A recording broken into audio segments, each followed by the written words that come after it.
Hello students, today we will do chapter number 4 linear equations in two variables class 9. In the previous classes we have learnt linear equation in one variable where we use only one variable, that is x. But now you are in standard 9, we will study linear equations in two variables. Two variables can be any from A to Z, small letters A से लेकर Z तक कोई भी variable आपको use कर सकते हैं, लेकिन कितने होंगे? टू वेरिएबल्स होंगे।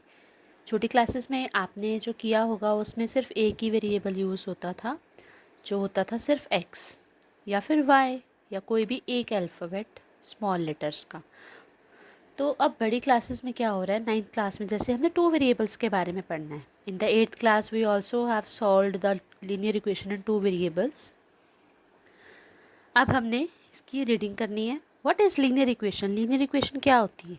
Linear equation means where only one variable is there. Simple linear equation. When it is given linear equation in two variables, that means the two variables will be used.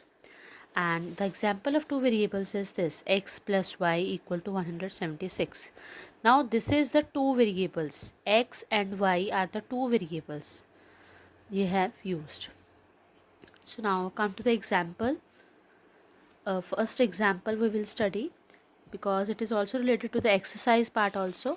So we will not leave the blanks and examples also. So first example 1 is of chapter number 4, linear equations in two variables. Write each of the following equations in the form ax plus by plus c equals to 0. So this is the linear equation in two variables, the standard linear equation that we will use in this chapter. ax plus by plus c. अब हम इसको थोड़ा सा elaborate करते हैं, उसके बाद आपको समझाया जाएगा. ax plus by plus c equal to 0. ये है हमारी linear equation in two variables. Equation एक ही है तो लीनियर इक्वेशन लिखेंगे. इन कितने वेरिएबल्स हैं इसमें? ये देखिए, ये x और y दोनों क्या हैं? वेरिएबल्स हैं. So we will write linear equation in two variables. Got it? ये हमारी स्टैंडर्ड इक्वेशन होती है linear equation in two variables की, ax plus by plus c. Now come to this example. In the example, write each of the following equations in the form ax plus by plus c equal to 0. Means उन्होंने ये कहा है जो नीचे जितनी भी equations आपको दी गई हैं ना, आपको उसको पहले ax plus by plus c equal to 0 form में लिखना है. लिखने के बाद इंडिकेट द वैल्यूज़ और बताना है कि इस इक्वेशन में, जैसे ये इक्वेशन दी हुई तो उसमें a और b और c की वैल्यूज़ क्या है. ठीक है, आपको ये बताना है. तो चलिए फर्स्ट एग्जांपल है 2x plus 3y equal to 4.37. ये हमें इक्वेशन दी हुई है, तो हमें इसको किस फॉर्म में लिखना है? ax plus by plus c equal to 0 form में लिखना है. So let's do on notebook. हमारे पास जो स्टैंडर्ड इक्वेशन है that is ax plus by plus c equal to 0. x variable, y variable and c. What about c? c is a constant number. constant number और you can say अकेला number. इसके साथ कोई variable नहीं होगा because हम two variables कर रहे हैं ना, तो हमारे पास सिर्फ x और y, ये 1 और ये 2 वेरिएबल्स है. तीसरा कोई वेरिएबल नहीं यूज़ करेंगे हम. तीसरा नंबर जो होगा वो कांस्टेंट नंबर होगा, वो चेंज नहीं हो सकता. ठीक है, तो अब हमने क्या करना है, जो हमारा फर्स्ट एग्जाम्पल में दिया हुआ है question 2x plus 3y equals to 4.37. सबसे पहले हमने क्या करना है, इसको इस जैसा बनाना है, इक्वल टू 0 जैसा बनाना है. तो हम क्या लाइन लिखेंगे? On comparing it with ax plus by plus c equal to 0. हमने इस इक्वेशन को बनाना है. 2x मतलब कि हमने ये जो इक्वेशन है ना, उसको इक्वल टू के बाद हमें 4.37 दिया हुआ है, तो हमने इक्वल टू 0 बनाना है. तो वो कैसे बनाएंगे? हमारे पास 1 वेरिएबल है, 2 वेरिएबल है, लेकिन कांस्टेंट नंबर नहीं है। कांस्टेंट नंबर जो है वो इक्वल टू के दूसरी साइड पे है, तो हमें ये नंबर इधर लेके जाना है और इक्वल टू जो कुछ नहीं बचेगा तो 0 हो जाएगा। तो चलिए करते हैं। 2x एज इट इज़ रहेगा, ax के साथ मैचिंग हो रहा है। नेक्स्ट 3y, अब ये प्लस 4.37 है, तो इक्वल टू के दिस साइड आकर, लेफ्ट हैंड साइड आकर ये माइनस 4.37 हो जाएगा और यहाँ पे बच जाएगा 0। अब ये बिल्कुल सेम सेम हो गया, कंपेयर किया ना जब हमने, तो ये बिल्कुल सेम हो गया। ax प्लस by और ये कांस्टेंट नंबर और ये इक्वल टू 0। अब कंपेयर करने के बाद उन्होंने क्वेश्चन में बोला है कि आपको वैल्यूज़ निकालनी है, a की वैल्यू, b की वैल्यू और c की वैल्यू, ये में वैल्यूज़ निकालनी है। तो हम क्या करेंगे, हम देखेंगे कि x हमेशा a की वैल्यू क्या होती है, x का कॉफिशेंट। कॉफिशेंट आपको पता है क्या होता है, कॉफिशेंट मीन्स वेरिएबल के साथ वाला नंबर, साथ वाला कह सकते हो आप, ठीक है। y is also a variable, variable के साथ नंबर कौन सा लगा है, 3। So first variable is a is a first variable, ठीक है। b is second variable, this is first and this is second variable, and c is only a number. c stands for constant, constant means अकेला number, इसके साथ कोई variable नहीं होगा।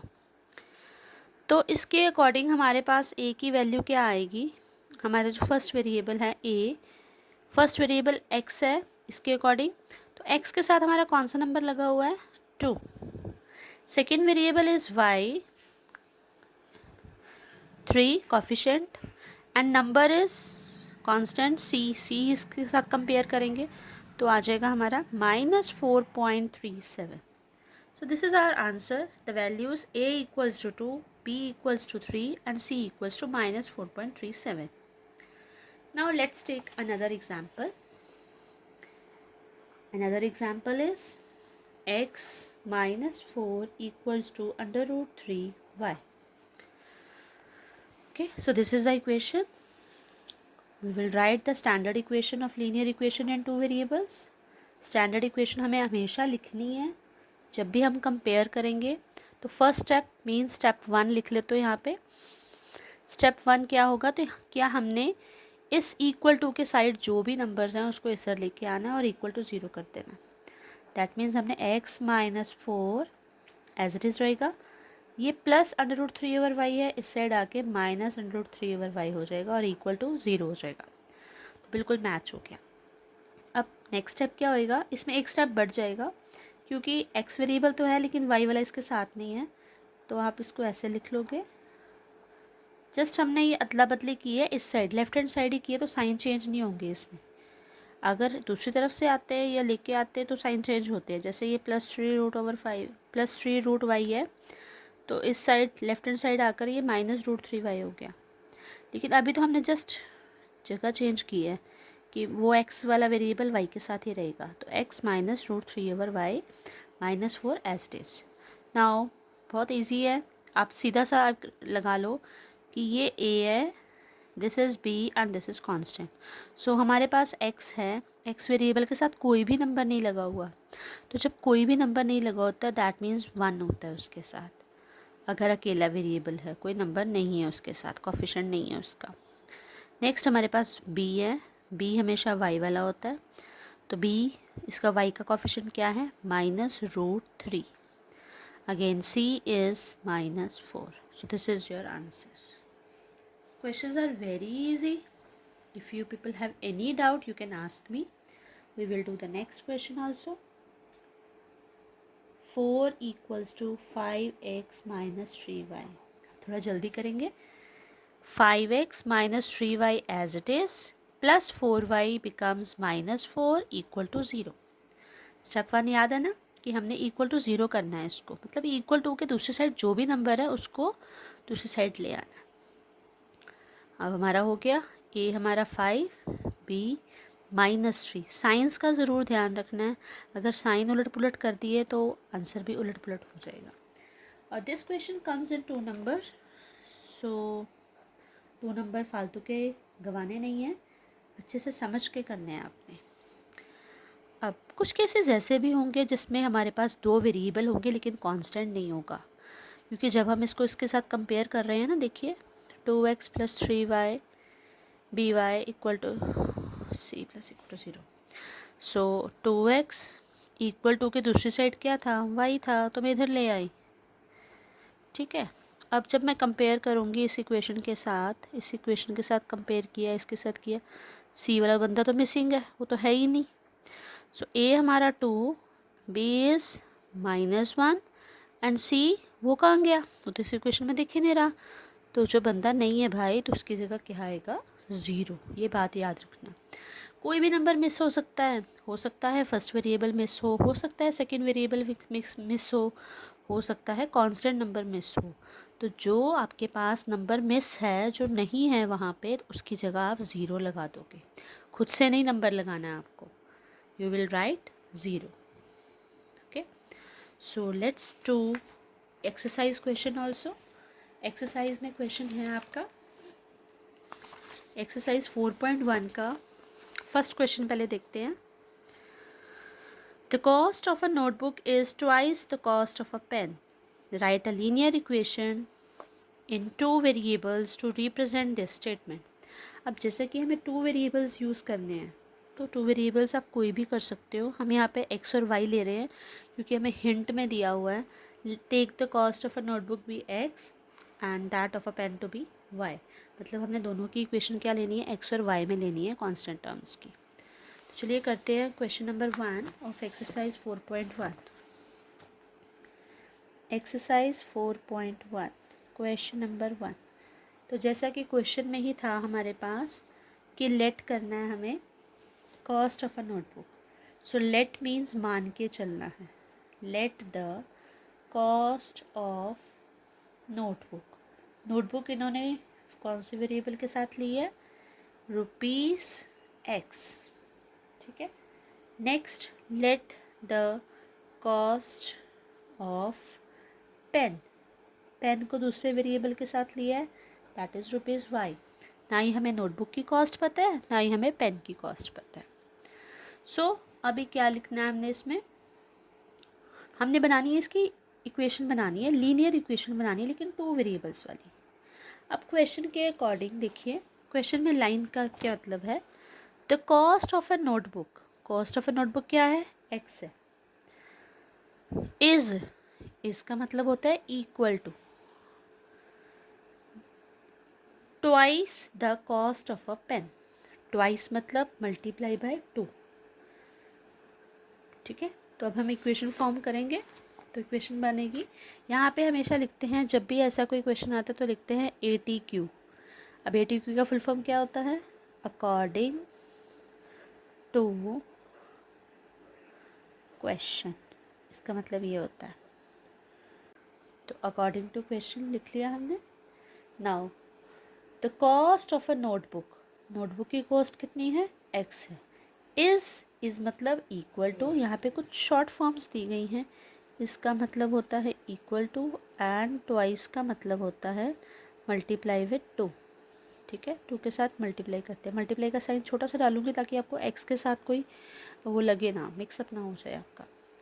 सो the cost of a notebook is twice. Twice मतलब multiply with 2 with the pen.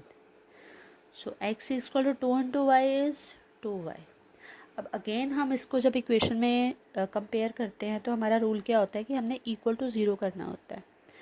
तो x minus 2y equal to 0। Again आप देख सकते हो कि इसमें हमारे पास कांस्टेंट नंबर नहीं है, लेकिन हमें थैंक गॉड हमें इस क्वेश्चन में ABC की वैल्यू नहीं निकालनी, तो हम बस उन्होंने सिर्फ इक्वेशन बनाने को बोला है। So this is our required equation. बस ये हमारी linear equation in two variables, ये हमारी रेडी हो गई। ठीक है, इसके बाद सेकंड क्वेश्चन एक्सरसाइज का वही आता है जिसकी हमने अभी एग्जांपल्स की थी। चलिए उसमें से एक पार्ट कर लेते हैं जिसमें कुछ मिसिंग वाला हो, क्योंकि नॉर्मल वाले तो मैंने आपको करा दिए। 2x इक्वल्स टू -5y, ये हमारे पास इक्वेशन है। कंपेयर करेंगे हम उसी के साथ। ax plus by plus c equal to 0. First step equal to 0 करना है तो -5y लेफ्ट हैंड साइड आकर हो जाएगी +5y इक्वल टू 0 हो जाएगा. सो हमारी इक्वेशन फॉर्म हो गई. So what is a here 2, b is 5 and c is where is c तो है ही नहीं तो c क्या हो गया 0. So this is fifth part of question number 2. Fifth part. Again we will do the seventh part. Students, I am doing that part only जिसमें थोड़ा सा confusion लगता है.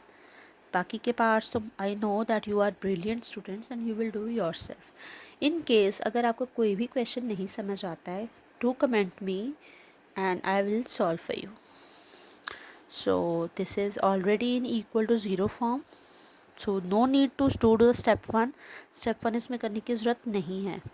सिंपली हम करेंगे ए वेरिएबल एक्स का होता है तो एक्स तो इसमें है ही नहीं तो एक्स विल बी 0.